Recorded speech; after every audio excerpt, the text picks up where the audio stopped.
Привет, меня зовут Тик-Так. Я живу вот в этих механических часах.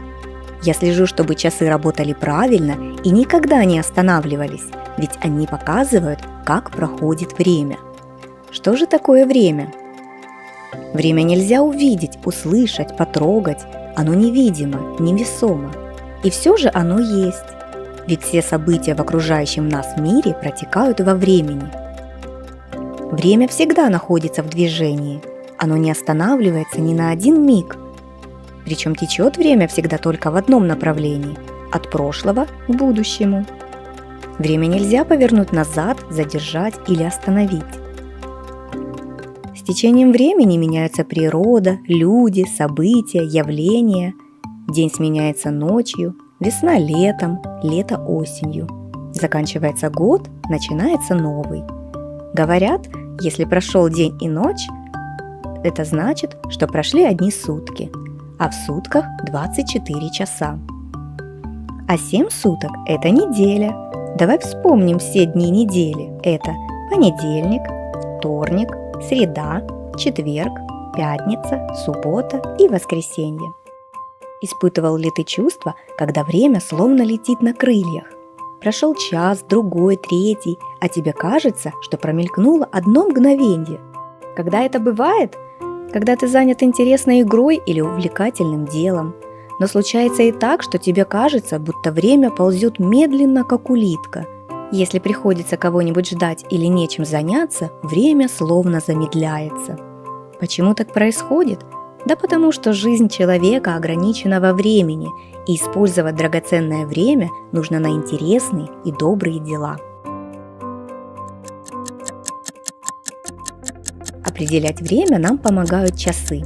Они бывают разные – солнечные, песочные, электронные и механические. Мы с тобой научимся определять время при помощи механических часов. Это механические часы. На циферблате часов есть деление с цифрами, обозначающими время. Цифры обозначают часы, их 12. Деление между этими цифрами – это минуты, их всего 60. У всех механических часов есть стрелки. Меняется время, бегут и стрелочки. Запомни, в каком направлении двигаются стрелки на часах. Слева направо. Стрелочки на механических часах разные. Маленькая стрелка называется часовой. Она указывает, сколько часов в часах. Большая стрелка, минутная, указывает, сколько минут на них. Третья стрелочка, секундная, обычно длинная и тонкая. Если быстрая секундная стрелочка совершила круг, это значит, что прошла 1 минута, а минутная стрелка за это время сместится на одно деление вперед. Учти, если минутная стрелочка сделала круг, это значит, что прошел 1 час, а часовая стрелка за это время сместится на одно деление вперед. Часовая стрелка указывает, сколько часов в настоящее время. Если большая стрелка направлена вверх, указывает на 12, то говорят, на часах ровно 2 или 3 часа, в зависимости от того, на какое число указывает маленькая стрелка. За сутки стрелочка механических часов пробегает дважды по кругу, поэтому если ты смотришь на часы днем, будет, например, час дня, а если ночью, то час ночи. Ночное и утреннее время обозначаются на часах так. 12 часов ночи или полночь, час ночи, 2 часа ночи, 3 часа ночи, 4 часа ночи, 5 часов утра, 6 часов утра, 7 часов утра, 8 часов утра, 9 часов утра, 10 часов утра, 11 часов утра. Дневное и вечернее время обозначаются на часах так.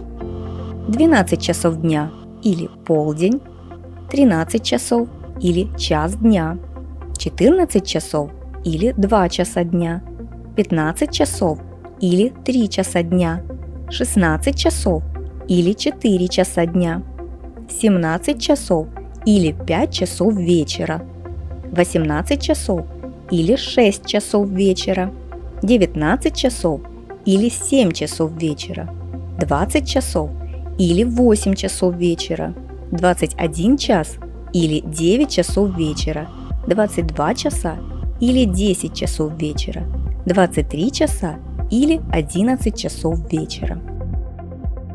Четверть часа – это 15 минут. Большая стрелка прошла 15 делений или четвертую часть круга.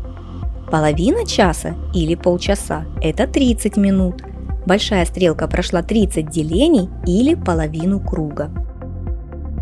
Прошло четверть часа. Прошло полчаса. Прошел час. Теперь ты знаешь, как определять время по часам. Чтобы закрепить свои знания, потренируйся дома самостоятельно. Узнай, в котором часу ты просыпаешься, или сколько времени у тебя уходит на просмотр телевизора, во сколько ты ложишься спать. Не забудь поделиться этим полезным видео со своими друзьями и подписаться на канал. Встретимся в будущих роликах. Пока!